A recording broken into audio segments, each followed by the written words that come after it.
Alright guys, another day, another strength, and we're back here with another video today. This one is another fitness fact or fiction, talking about the Natty limit today. That's right. The claim is that there exists a limit across all men primarily, and it caps how strong you can get without drugs, right? So this is complete fiction, nonsense. We're talking Harry Potter, we're talking Dune here, Baron Harkonnen out here, right? Swimming around in his giant vat of oil. We are saying this is fiction, it's not true, right? There's not necessarily like a hard limit to how strong you can get without drugs, right? Most of this stems from lack of effort, first of all, right? There's a few factors that go into it, but first is like lack of effort. People just don't really try that hard, and they like try for a month. Let's say they're trying to, bench 315 in light of recent events, right? They try for a month, don't try that hard, and then they're like, oh, well, no one can do this because I couldn't do it in a month, right? That's an extreme example, but something like that tends to happen all the time, right? Consistency with training is a huge variable, right?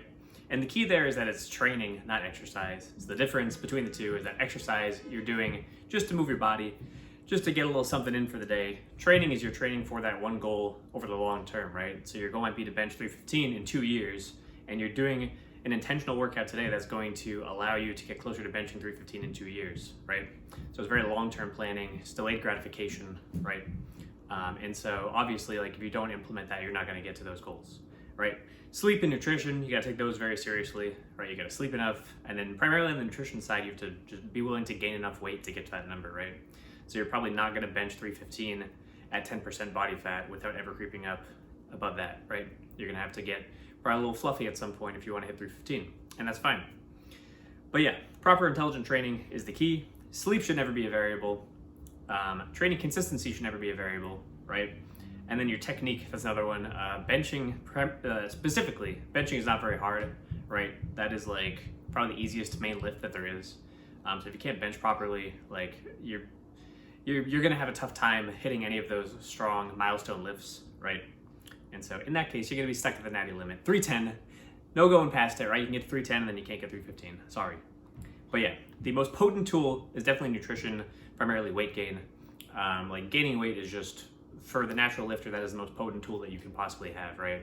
It's more potent than steroids in my opinion, right? Never done steroids, sorry, have no experience there. I don't recommend that you do them, but I will say gaining weight is probably more potent than that. So if you're looking to put on a bunch of mass, get really strong, eat a bunch of food, all right?